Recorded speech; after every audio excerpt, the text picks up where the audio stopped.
يكسل ولا مديري قصان ما مامستا داي ولد حرب مامستا وردي سيبه ما مصلح لكاتي تذكرني الهوركاني قلت ما مصطفى مامستا بخويا ما يسمع كذا باش ما مستجاب روح شعبي مسار سري لكم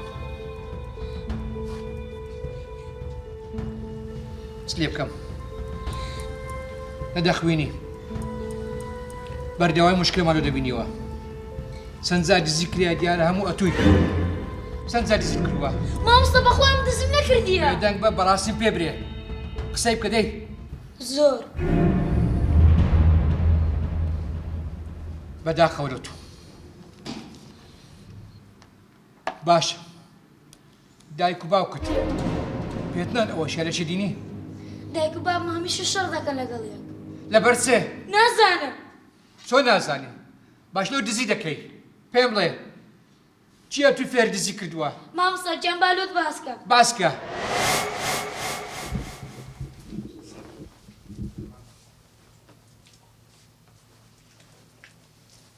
دايك جان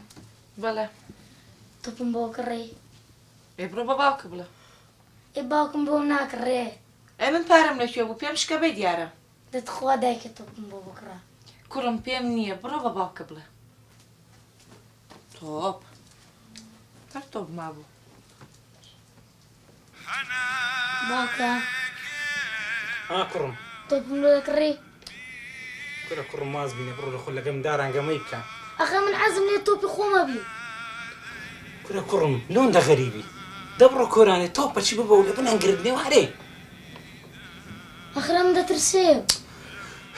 هستا لبيش ساهم بزرب هستا او انت بغيرتي ولا كوري بابي خود بكوري بابي خود بابا عبد بتسو يلا داي برو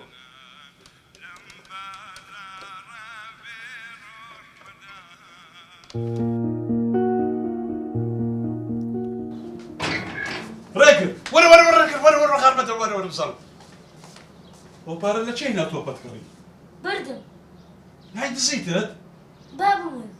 هاي الصندان لو بابا بداري والله ولا يشتروا ما فيني بقى مالي حاج احمد دناسي ودارتو كان هي دبروا بس ديواني كون يقب لو بابي ليك ودي ئەخ بابی لە حرامە حرامه لێ ناگەڕێ يعني توبي بي حرام نيه بس قابت توشي لو بابي ليك حرامه رودي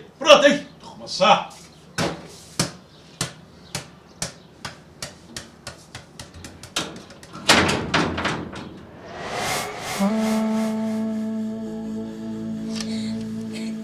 ئێستا تەلفۆن بۆ واکت دەکەم باشە خۆ مامستا لێ دەپارڕم لێ نابی بکە کوڕێ خۆم نابیشیان بۆ نوعی کوڕێ خۆم باشە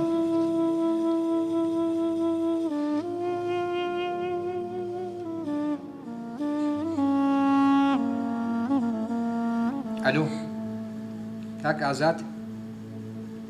زەحمەت نەبی دەتوانێت تا قوتابخانە بێت ئیشم هەیە کاکە من کاکە نیم من مدیری کوڕەکەتم لێو چ بووە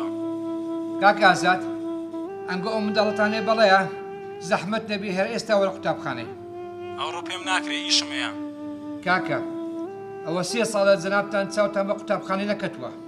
بەداچی دەڵێم ئینشاڵە باو بێ برای عەزیزم بخۆت وەرە باشان دەشتەچی میمە من بێم بەڵێ زۆ گرینگە کوڕەکەت دزی کردووە زەحمەت نەبی هەر ئێستا وەرە کوڕی من چۆن دەبێت دزی بکە ئێستا دێم باش کوڕەکەم ئێستا باپڕ دێ باشە مامستا دەمکوژی بابم بەخوای مامستا کوڕەکەم مەترسێ باشە